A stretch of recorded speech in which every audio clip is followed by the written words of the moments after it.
आज अगर बात की जाए सरकार के 1 साल का कार्यकाल पूर्ण होने जा रहा है, किस तरह देखते हैं व्यवस्था परिवर्तन प्रदेश में? देखिए, आपने क्वेश्चन जो व्यवस्था परिवर्तन का उठाया वो ठीक ही उठाया है। पूरा परिवर्तन हो गया है। सरकारें, मैं भी अब तीसरी सरकार में हूँ लगातार। धूमल साहब को भी हमने काम करते हुए देखा, मैं जिला परिषद था तब।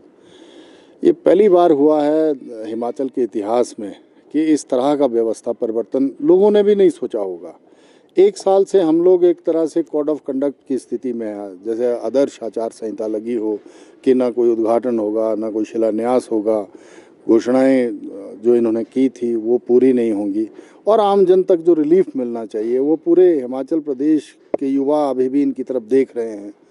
जिस तरह से आते ही इन्होंने कहा कि हमने सिलेक्शन बोर्ड्स को जो है वो स्थगित किया, नए बोर्ड बनेंगे, अभी इंटरव्यू होंगे, 1 लाख युवाओं को रोजगार देंगे, माताओं बहनों को 1500 रुपये देंगे, 2 रुपये किलो वो गोबर खरीदेंगे, 100 रुपये किलो जो है वो दूध खरीदेंगे।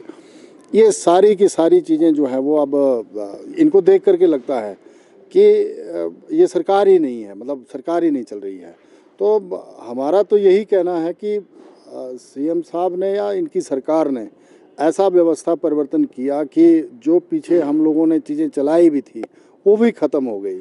तो अब हम लोग ये सोच रहे हैं कि कब हम सरकार को परिवर्तित कर दें और सच में व्यवस्था परिवर्तन हो। सर, जिस तरह से बीजेपी के समय में खोले गए संस्थानों को डीनोटिफाई किया गया और उसके बाद अब सरकार दोबारा उन्हें खोल रही है, क्या लगता है कहीं ना कहीं राजनीतिक प्रतिशोध की भावना से और जो लोकप्रियता हासिल नहीं हो रही थी उसे लेने के लिए जो है इस तरह के कदम उठाए जा रहे हैं? ऐसा पूर्व की सरकार ने, पूर्व के हमारे मुख्यमंत्री आदरणीय ठाकुर जयराम जी ने, हमारी पूरी सरकार ने जनहित में लिए थे फैसले। और जब जनहित में फैसले लिए जाते हैं, लोगों को दृष्टि में रखते हुए कोई संस्थान खोला जाता है, वो लोगों की डिमांड पे होता है। कोई ऐसे ही कि मुख्यमंत्री जी को अक्टूबर में ही स्वप्न आया और उन्होंने जा कर के जो है वो फलानी जगह संस्थान खोल दिया, ऐसा नहीं होता है।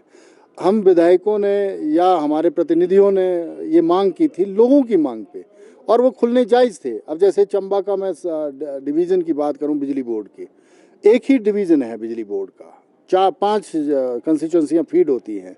तो हमने कहा एक और होना चाहिए। आप कहीं सर्कल खोल रहे हैं, कहीं ये कर रहे हैं, वो होना चाहिए। और हमारी 70 पंचायतें हैं, तो हमने कहा भौगोलिक दृष्टि से बड़ा महत्वपूर्ण, मैं उदाहरण अपना दे रहा हूँ, तो हमने एक डेवलपमेंटल ब्लॉक खोला था। बहुत सारे स्कूल जहाँ अभी भी 5 साल के बच्चों को जो है वो 3-3, 4-4 किलोमीटर, 5-5 किलोमीटर हिल ट्रैक टॉप माउंटेन एरिया में जाना पड़ता है, वो संस्थान खोले थे। उनको अगर इन्होंने बंद किया है तो अब ये फील्ड में जा ही नहीं सकते। यही कारण है कि उन्हीं संस्थानों को इनको नोटिफाई करना ही पड़ेगा और करवा के रहेंगे हम। हमने तो शुरू में कहा, मैंने तो कहा था कि अगर नहीं करते हैं तो इन्होंने कहा कि अभी पैसे नहीं, ये नहीं। हमने जो है वो बाकायदा कैबिनेट से अप्रूवल, फाइनेंस से अप्रूवल और सारी चीज़ें जो है वो बाकायदा वहाँ पर लोगों को अपॉइंट किया था। ये इनको करने ही पड़ेंगे और नहीं करते हैं तो मई तक वेट करें आप, मई जून के बाद तो हम फिर खोलेंगे संस्थान। सरकार तो बदलनी ही है। कव्वाली क्षेत्र की